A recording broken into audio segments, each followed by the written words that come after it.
जय श्री राधे भक्तों। गरुड़ पुराण के सारोद्धार में पाप जन्मदि दुख निरूपण नामक छठा अध्याय हमने सुना, जिसमें व्यक्ति के जीवन से संबंधित जब वो जन्म लेता है तो क्या क्या परिस्थितियां बनती हैं, कैसे वो पश्चाताप करता है आदि का विस्तृत वर्णन था। आज हम आपके लिए यहाँ पर लेकर आए हैं 7वां अध्याय, जो है पुत्र की महिमा, दूसरे के द्वारा दिए गए पिंड दान आदि से प्रेतत्व की मुक्ति, इसके प्रतिपादन में राजा वभ्रुवाहन तथा प्रेत की कथा। तो चलिए शुरू करते हैं। सूत जी कहते हैं, ऐसा सुनकर पीपल के पत्ते की भांति कांपते हुए गरुड़ जी ने प्राणियों के उपकार के लिए पुनः भगवान विष्णु से प्रश्न पूछा।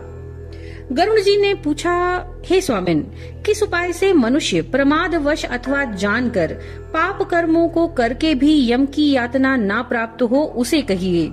संसार रूपी सागर में डूबे हुए दीन चित्त वाले, पाप से नष्ट बुद्धि वाले और विषयों के कारण दूषित आत्मा वाले मनुष्यों के उद्धार के लिए हे माधव, पुराणों में सुनिश्चित किए गए उपाय को बताइए, जिससे मनुष्य सद्गति प्राप्त कर सके।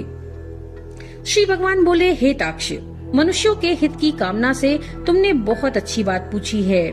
सावधान होकर सुनो, मैं तुम्हें सब कुछ बताता हूँ। हे खगेश्वर, मैंने इससे पहले पुत्र रहित और पापी मनुष्यों की यातना का वर्णन किया। पुत्रवान तथा धार्मिक मनुष्यों की पूर्वोक्त दुर्गति कभी नहीं होती। यदि अपने पूर्वार्जित कर्मों के कारण पुत्रोत्पत्ति में विघ्न हो तो किसी उपाय से पुत्र की उत्पत्ति संपन्न करें। हरिवंश पुराण की कथा सुनकर विधान पूर्वक शतचंडी यज्ञ करके तथा भक्ति पूर्वक शिव जी की आराधना करके विद्वान को पुत्र उत्पन्न करना चाहिए। यह पुत्र पितरों की पुम नामक नरक से रक्षा करता है, अतः स्वयं भगवान ब्रह्मा ने ही उसे पुत्र नाम से कहा। एक धर्मात्मा पुत्र संपूर्ण कुल को तार देता है। पुत्र के द्वारा व्यक्ति तीनों लोकों को जीत लेता है, ऐसी सनातनी श्रुति है। इसलिए पुत्र का मुख देख करके मनुष्य पितृ ऋण से मुक्त हो जाता है। पौत्र का स्पर्श करके मनुष्य तीनों यानी देव, ऋषि और पितृ ऋणों से मुक्त हो जाता है। इस प्रकार पुत्र, पौत्र और प्रपौत्र से यमलोकों का अतिक्रमण करके स्वर्ग आदि को प्राप्त करता है। ब्राह्म विवाह की विधि से ब्याही गई पत्नी से उत्पन्न औरस पुत्र ऊर्ध्वगति प्राप्त कराता है और संग्रहित पुत्र अधोगति की ओर ले जाता है। हे खग श्रेष्ठ, ऐसा जानकर व्यक्ति हीन जाति की स्त्री से उत्पन्न पुत्रों को त्याग दे। हे खग, सवर्ण पुरुषों से सवर्णा स्त्रियों में जो पुत्र उत्पन्न होते हैं वे औरस पुत्र कहे गए हैं और वे ही श्राद्ध प्रदान करके पितरों को स्वर्ग प्राप्त कराने का कारण होते हैं।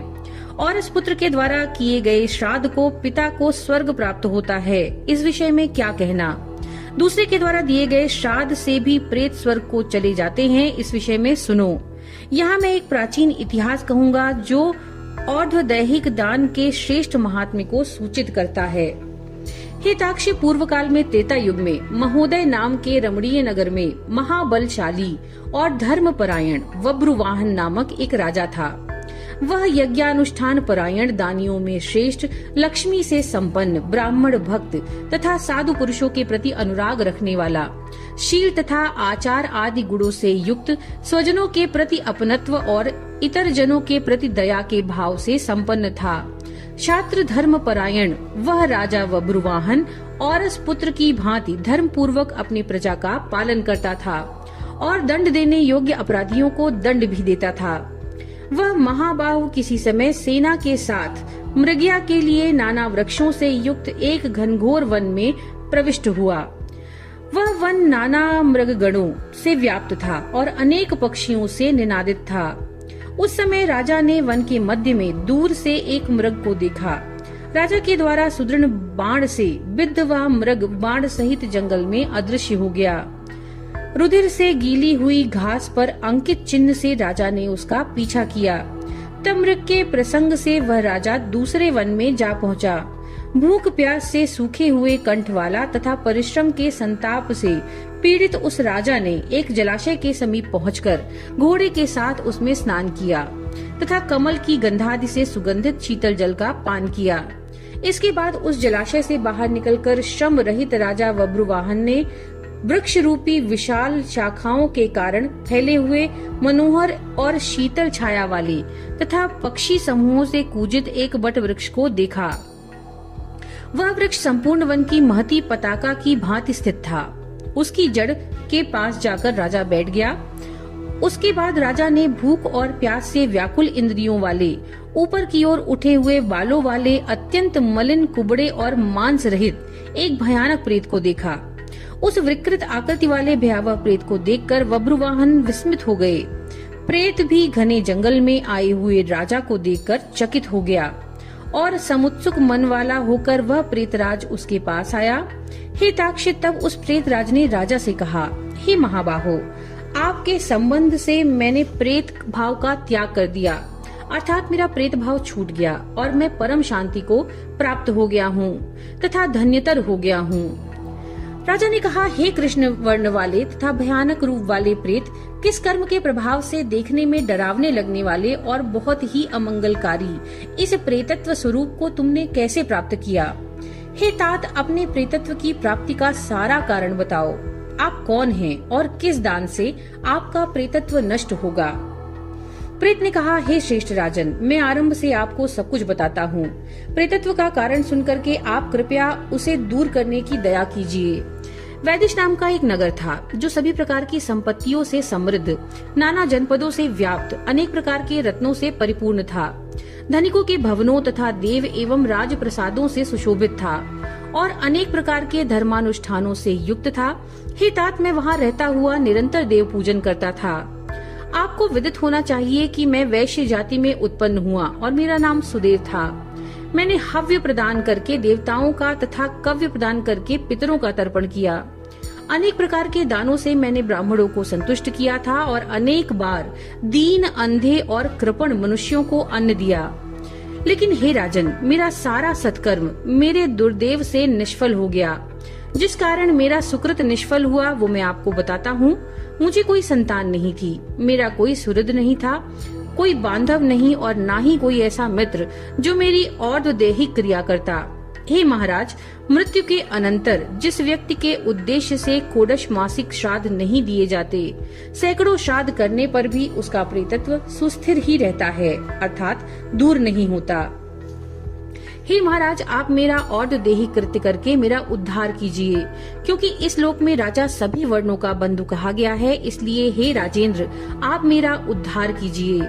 मैं आपको माणिक्य देता हूँ। हे वीर, यदि आप मेरा हित चाहते हैं तो जैसी मेरी सद्गति हो सके और मेरी प्रेत योनि से जैसे मुक्ति हो सके, आप वैसा करें। भूख, प्यास आदि दुखों के कारण ये प्रेत योनि मेरे लिए दुस्सह हो गई है। इस वन में सुंदर स्वाद वाले शीतल जल और फल विद्यमान हैं। फिर भी मैं भूख और प्यास से पीड़ित हूँ। मुझे जल और फल की प्राप्ति नहीं हो पाती। हे राजन, यदि मेरे उद्देश्य से यथा विधि नारायण बलि की जाए, उसके बाद वेद मंत्रों के द्वारा मेरी सभी और्ध्वदेही क्रिया संपन्न की जाए, तो निश्चित ही मेरा प्रेतत्व नष्ट हो जाएगा, इसमें संशय नहीं। मैंने सुन रखा है कि वेद के मंत्र, तप, दान और सभी प्राणियों में दया, सत शास्त्रों का श्रवण, भगवान विष्णु का पूजन और सज्जनों की संगति, ये सब प्रेत योनि के विनाश के लिए होते हैं। इसलिए मैं आपसे प्रेतत्व को नष्ट करने वाली विष्णु पूजा को कहूँगा। हे राजन, न्यायोपार्जित 2 सुवर्ण अर्थात 32 माशा भार का सोना लेकर उससे नारायण की एक प्रतिमा बनवाएं, जिसे विविध पवित्र जलों से स्नान करवा के 2 पीले वस्त्रों से वेष्टित करके सभी अलंकारों से विभूषित करके अधिवासित करें। तदंतर उसका पूजन करें। उस प्रतिमा के पूर्व भाग में श्रीधर, दक्षिण में मधुसूदन, पश्चिम में वामन, उत्तर में गदाधर, मध्य में पितामह, ब्रह्मा और महादेव शिव की स्थापना करके गंध पुष्पादि द्रव्यों के द्वारा विधि विधान से पृथक पृथक पूजन करें। उसके बाद प्रदक्षिणा कर अग्नि में हवन करके देवताओं को तृप्त करके घृत, दही और दूध से विश्व देवा को तृप्त करें।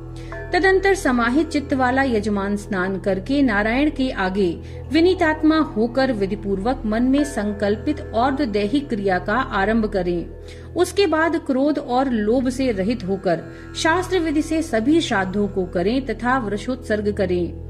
तदंतर ब्राह्मणों को 13 पद दान करें, फिर शैया दान करके प्रेत के लिए घटका दान करें।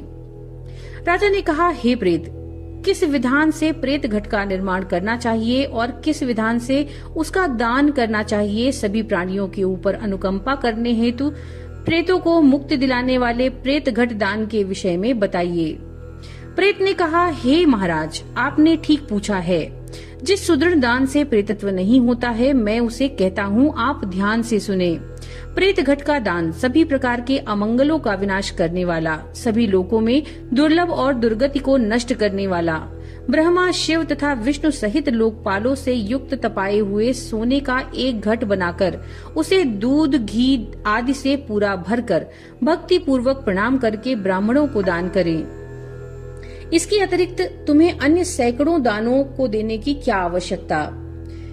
हे राजन, उस घट के मध्य में ब्रह्मा, विष्णु तथा कल्याण करने वाले अविनाशी शंकर की स्थापना करें और घट के कंठ में पूर्व आदि दिशाओं में क्रमशः लोकपालों का आवाहन करके उनकी धूप, पुष्प, चंदन आदि से विधिवत पूजा करके दूध और घी के साथ उस हिरण्यमय घट का ब्राह्मण को दान करना चाहिए। हे राजा, प्रेतत्व की निवृत्ति के लिए सभी दानों में श्रेष्ठ और महापातकों का नाश करने वाले इस दान को श्रद्धा पूर्वक करना चाहिए। श्री भगवान ने कहा, हे कश्यप पुत्र गरुण, प्रेत के साथ इस प्रकार बातचीत हो रही थी कि उसी समय हाथी, घोड़े आदि से व्याप्त राजा की सेना पीछे से वहां आ गई। सेना के आने के बाद राजा को महामणि देकर उन्हें प्रणाम करके पुनः अपने उद्धार के लिए और दैहिक क्रिया करने की प्रार्थना करके वह प्रेत अदृश्य हो गया। हे पक्षिन, तदंतर उस वन से निकलकर राजा भी अपने नगर को चला गया और अपने नगर में पहुंचकर प्रेत के द्वारा बताए हुए वचनों के अनुसार उसने विधि विधान से और दैहिक क्रिया का अनुष्ठान किया। उसके पुण्य प्रदान से मुक्त होकर के प्रेत स्वर्ग को चला गया। जब दूसरे के द्वारा दिए गए श्राद्ध से प्रेत की सदगति हो गई, तो फिर पुत्र के द्वारा प्रदत्त श्राद्ध से पिता की सदगति हो जाए, इसमें क्या आश्चर्य है। इस पुण्यप्रद इतिहास को जो सुनता है, जो सुनाता है, वे दोनों पापाचारों से युक्त होने पर भी प्रेतत्व को प्राप्त नहीं होते। इस प्रकार गरुड़ पुराण के अंतर्गत सारोद्धार में वभ्रुवाहन प्रेत संस्कार नामक 7वां अध्याय पूर्ण हुआ। नमो नारायण।